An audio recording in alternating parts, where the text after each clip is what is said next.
He's walking up. We're ready for you. Okay. How's everybody doing? It's been kind of a long wait. Sorry for the delay. We had a number of technical issues in relation to downloading the video from two sources, one being our in-car video. We've got that in Dropbox. Most of you have probably already seen that. That is the initial contact we made with Mr. Zimmerman here in this particular area. The second Dropbox we put in, we've had some issues with. You may or may not have access to that particular time. I do have two CDs that are en route to us, and one of those CDs has that footage on that. Officer, can you tell us the latest on the investigation? What have you yielded from that iPad since we last talked to you that year? So far, our detectives have not been able to see anything on that iPad. They're trying to extract that information now. Have they actually looked at it, or are they saying they can't see anything on it? That is the sheriff's office, and as of right now, they're still trying to get it out of it. Okay, it's so pretty banged up. They're still in the process of as a matter of fact, part of the video that you'll see with the in-house stuff, you'll see right in the driveway, you'll see the iPad being thrown, and it's in numerous pieces. So as a result of that, it's a bit difficult to get the information we want out of the iPad. What are the odds of getting that information on? Outstanding. Yeah, we'll have it. In fact, we'll have it soon. Shellie Zimmerman mentioned six times in her 911 call that he had a gun. Yet when you came here, they said there was no gun. Why didn't you decide to go inside of his car to look for it then? The first thing that we did is we get on scene and we secure that scene for safety, first and foremost. Get anybody in cuffs we feel like needs to be in cuffs. Because she said he had a gun, we placed him in cuffs right out of the gates. Then we walked in to quickly interview her and make sure there was no injuries. We did that, ascertained there were no injuries, okay, and then found out that she never saw a gun. Then we asked the father, did you see a gun? No gun. Then we asked the four guys that were out front, did you see a gun? No gun. Then we asked George Zimmerman, you got a gun? I didn't have a gun on me. I don't know what she's talking about. There's no PC to search that vehicle at that point. Okay, so you didn't have the authority to look in the gun, but you can't say whether or not there was a gun in his vehicle. We were never in his vehicle, so I wouldn't know if there was one in there or not. Do you think that's important to know? No.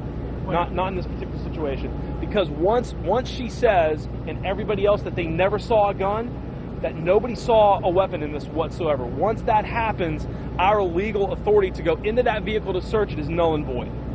Officer, what is it that George may have done that puts him on the cusp of a possible domestic violence charge? Did he push? Did he choke? Did he kick? What are you really saying? Well, there's always two sides of the story, and essentially you've got one side saying that you got George Zimmerman saying that he was struck with the iPad, and then you have Shellie saying that there was some physical contact with George. The iPad's important because we want to see what's on that iPad. That iPad would have been running while this was going on, so that's why that iPad is critical to this part of this investigation. Are you know what that iPad? At this point, to deciding about an arrest, or is all that contingent on the iPad? As of right now, we're waiting on that iPad as the last piece of the puzzle so that we can make that decision. When might that iPad also lead to charges against Shellie Zimmerman? Say it again? What is on that iPad also lead to charges against Shellie Zimmerman? If you're holding an iPad out, okay, and all of a sudden the iPad does this, that's a pretty good indication that it could have been used as a weapon. Reasonable? That's what we're looking for. Are you also looking into her truthfulness concerning the 911 call? Well, as it stands right now, George may or may not have done something to put her in fear. You know, if you normally carry a gun on your person and you reach into that area because you have a scratch in the middle of an argument, are you in fear? And the answer is probably yes. And that's what she claimed. And that's what she's claiming. Have there been any formal charges filed at all? As it stands right now, no charges filed until we get whatever's on that iPad off of it. When do you think we might see that? Remember something about destroying evidence being admissible? Well, that's possible. We'll have to see where that goes. What was your question, sir? When might we see the footage on the iPad? What are technicians do you think are going to wrap up their work on it? I'm hoping we'll have something tomorrow, but that's totally in their arena, not in mine. What if eyewitnesses who were in the house, even if they're friends who were here, what accounts did they give of what happened? You know, most of the people that were there did not see the confrontation that took place inside the house. Most of the people that were there saw the confrontation that took place outside the house, which was limited in scope.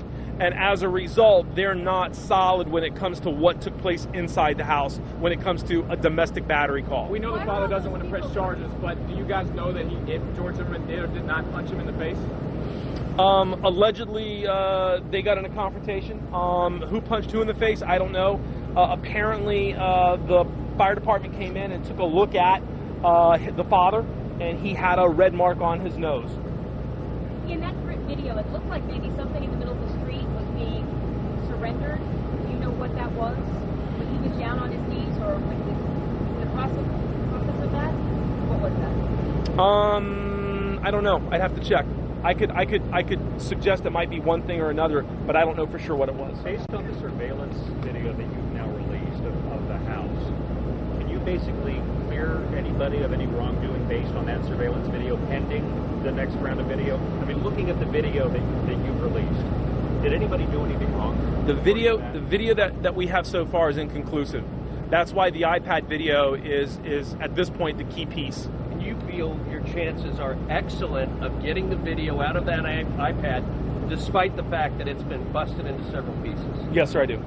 Better than earlier today when I you spoke? have tremendous confidence in the Seminole County Sheriff's Office to get that information out of that iPad. They're doing everything they can to make that happen. If this was another domestic violence case of a John and Jane Doe, do you think you all would be going to that extra step to put an iPad like this back together? Does this have a heightened sense of scrutiny?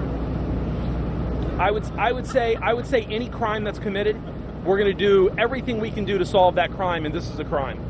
Or it could be. When you get to the scene that George is inside of his truck, it took a moment before he got out of the vehicle, from what we can see in the dash cam. Could he theoretically have placed his weapon back in the vehicle if he had it on him inside the home? Potentially. It's possible. Any other questions? Yeah. It seems that at some point somebody's story changed. I don't know if you've gone over this before, but either Shelley's story changed from the start and then changed otherwise, or everybody decided that nobody pulled a gun. Are perjury charges or obstruction of justice charges possible at any point here? I would say that's probably unlikely, because everything was in flux, if you will, and you had folks that were scared and folks that were fighting and folks that were screaming and yelling. You know, perception becomes everything with something like that, and we don't want to penalize somebody for reacting or thinking about something that really wasn't. So bottom line here is that at this point charges are still possible against George or Shelley. Too early to tell. Too early to tell. We'll see what happens. Do you anticipate any other video being released tonight? No. All right, so what we've got now is what we've got. Yes. So let's go back to the iPad for 1 second. So you're confident, you are confident that you'll be able to recover something? Okay? Yes, sir. By, give us a timeline, whatever you want. I know you want a timeline. I really can't give it to you. I would hope it would be tomorrow, but I don't know for sure. It depends on what kind of progress they've made on it today. I've got to feel definitely not tonight. Definitely not tonight at this point. I think it would be unlikely. All right. If there were charges, what kind of charges would we likely see? Domestic battery. Would George be facing a domestic battery charge? Did he touch her? Did he push her? It would be either or. It could go either way. Are you still questioning George and Shelley? Are the interviews over? No, we did have a interview today with Shelley. And it was an interview. It was mostly about consent to search various things and look at various things. Has she had given you a sworn statement? I don't believe she provided us with a sworn statement, no. What did she need to give consent for? To get into her iPad, things like any type of passwords, things of that nature. And did she agree? She did. Okay. In writing. Okay, so let's the police report. When is that going to be available? Whenever that iPad is available, we'll be able to put the finishing touches on that police report. That's the last thing we're waiting on. So the police report is not going to come out until the iPad is done because you want to release it into. That would be part of the case package. Okay, that about wraps up the news conference by Officer Zach Hudson of the Lake Mary Police Department. We have a lot more news to get to. Let's go ahead and send it back to the studio right now with Lauren and Guard. You know what the funny job? I mean, it was overblown. But what in particular was there some piece of the? I don't know what specific belongings or what the pitch was, but it was clearly over belongings is how the confrontation started. Based on what you know right now, could you just walk us through a narrative, step by step, of what you believe happened? George Zimmerman was at the house. Shelby and your dad show up to collect the belongings. What What happened Actually, inside? How did you get outside? Can you just go through a kind of a narrative of what? Yeah, essentially what happened is Shellie Zimmerman and her father and one other party showed up at the house. They were joined shortly thereafter by George Zimmerman and two of his friends, I believe. And that's when they started taking video of this party taking this item and that party taking that item, and that's kind of how that developed. Okay. And then what happened with outside, inside, from outside? At what point? I couldn't tell you precisely. Anybody else? All right.